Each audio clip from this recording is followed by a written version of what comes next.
Question number 7.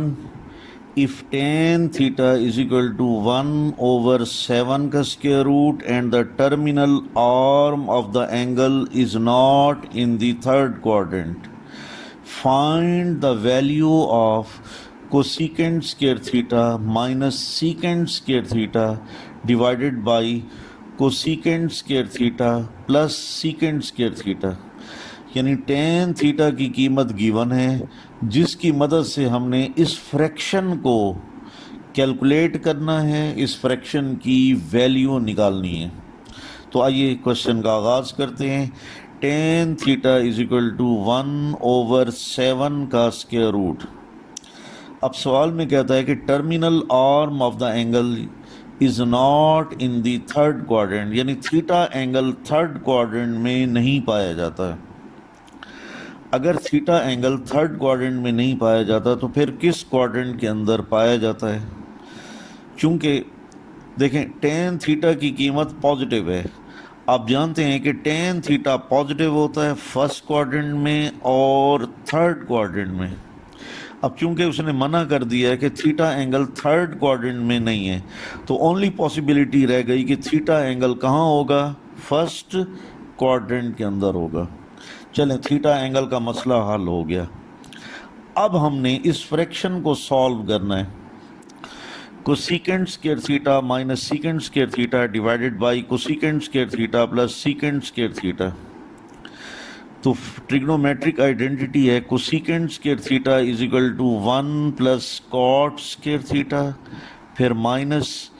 फिर दूसरी trigonometric identity secant square theta is equal to 1 plus tan square theta divided by cosecant square theta. यहाँ भी formula apply कर दिया, 1 plus cot square theta plus secant square theta. तो यहाँ भी हमने फार्मूला अप्लाई किया है 1 प्लस टेन स्क्वायर थीटा। अब हम इसको थोड़ा सा मुख्तसर करते हैं, ब्रैकेट्स को ख़त्म करते हैं। 1 plus cot square theta minus 1 minus tan square theta divided by 1 plus cot square theta plus 1 plus tan square theta. Fraction के ऊपर वाले हिस्से में देखें, प्लस 1 और माइनस 1 दोनों एक दूसरे को कैंसिल कर देंगे, तो फ्रैक्शन के ऊपर वाले हिस्से में बनेगा cot square theta minus tan square theta divided by 1 plus 1 2 लिखेंगे plus cot square theta plus tan square theta. अब देखें, अगर हमारे पास टेन थीटा और कॉट थीटा की वैल्यू मौजूद हो तो हम इसके अंदर पुट करके फ्रैक्शन की वैल्यू निकाल सकते हैं। तो टेन थीटा की कीमत तो मौजूद है, इसका रेसिप्रोकल कॉट थीटा भी हम मालूम कर लेते हैं। तो टेन थीटा और कॉट थीटा की दोनों वैल्यूज़ हम इसके अंदर पुट करेंगे और फ्रैक्शन की वैल्यू को कैलकुलेट करेंगे। क्वेश्चन में गिवन है tan theta is equal to 1 over 7 का स्क्वायर रूट। चूँकि कॉट थीटा इस टेन थीटा का रेसिप्रोकल होता है, तो लिहाजा cot theta is equal to 1 over tan theta is equal to 1 over, अब टेन थीटा की वैल्यू हमने 1 over 7 का स्क्वायर रूट हमने पुट कर दी।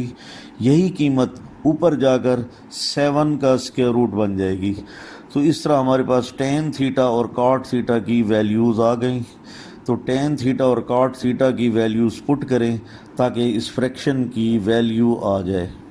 तो देखें, cosecant square theta minus secant square theta divided by cosecant square theta plus secant square theta is equal to, यहाँ पर कॉट थीटा की कीमत पुट करेंगे तो 7 के स्क्वायर रूट का स्क्वायर माइनस टेन थीटा की वैल्यू पुट करेंगे 1 over 7 का स्क्वायर रूट का square divided by 2 plus cot square theta. Cot theta की वैल्यू पुट करेंगे तो 7 के स्क्वायर रूट का स्क्वायर बन जाएगा plus tan square theta. Ten theta की वैल्यू पुट करेंगे 1 over 7 के स्क्वायर रूट का स्क्वायर बन जाएगा।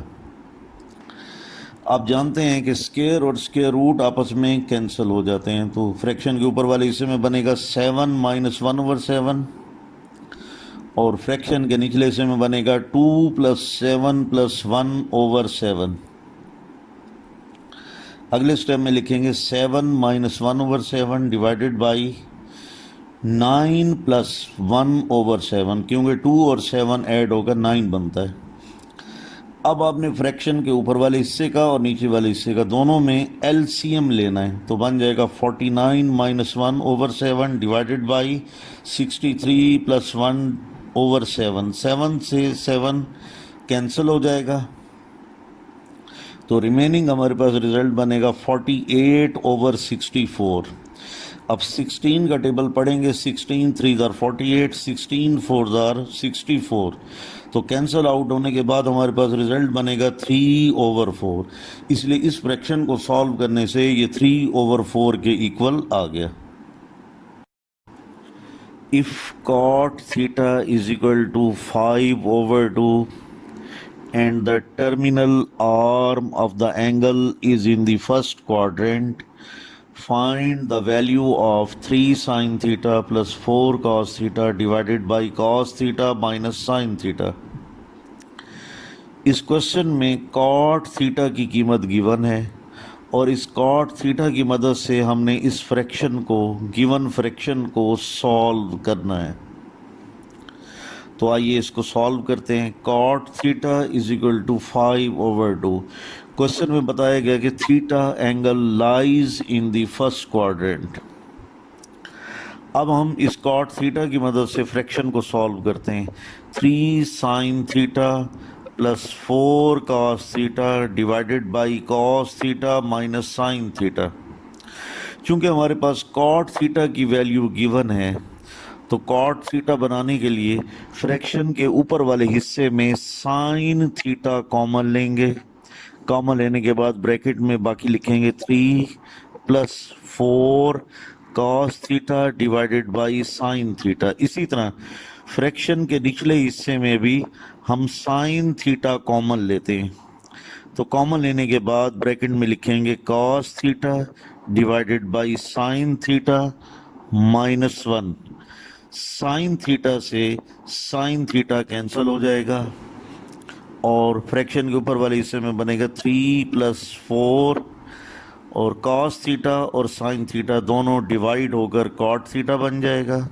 इस तरह फ्रैक्शन के निचले हिस्से में भी cos थीटा और sin थीटा दोनों डिवाइड होकर cot थीटा बनाएंगे। तो अगले स्टेप में मैंने ये रिजल्ट लिखे हुए हैं। 3 plus 4 cot theta divided by cot theta minus 1। आप जानते हैं कि cot थीटा की कीमत 5/2 होती है, तो फ्रैक्शन के ऊपर वाले हिस्से में cot थीटा, फ्रैक्शन के नीचे वाले हिस्से में cot थीटा की कीमत 5/2 पुट करें। तो पुट करने के बाद रिजल्ट यूं बनेगा 3 प्लस 4 cot थीटा की जगह पर 5/2 डिवाइडेड बाई cot थीटा, तो cot थीटा की जगह पर 5/2 माइनस 1।